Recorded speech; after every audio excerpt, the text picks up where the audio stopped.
নমস্কাৰ আজিৰ এই ভিডিঅ'টোত আপোনালোকলৈ লৈ আহিছোঁ বিজ্ঞানৰ 5টা আচৰিত তথ্য।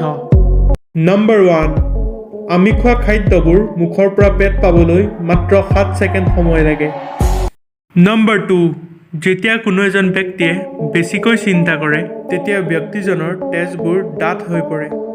সেইবাবে বেছিকৈ চিন্তা কৰা লোকৰ হাৰ্ট এটেক অহা দেখা যায়। নম্বৰ 3 গ্ৰাফিন হৈছে এই পৃথিৱীৰ আটাইতকৈ শক্তিশালী পদাৰ্থ। ই কাগজতকৈ 10 লাখ গুণ পাতল কিন্তু ষ্টীলতকৈ 200 গুণ বেছি শক্তিশালী। নম্বৰ 4 গোটেই বিশ্ব ব্ৰহ্মাণ্ডৰ ভিতৰত আটাইতকৈ জটিল আৰু ৰহস্যময় বস্তুটো হৈছে মানুহৰ মগজুটো। নম্বৰ 5 আপোনালোকে বাৰু জানেনে যে আমি যেতিয়া ভিডিঅ' গেম খেলি থাকোঁ তেতিয়াই আমি আটাইতকৈ সোনকালে সিদ্ধান্তবোৰ লওঁ। যদি ভিডিঅ'টো চাই ভাল পালে তেনেহ'লে লাইক, কমেণ্ট আৰু শ্বেয়াৰ কৰি দিব।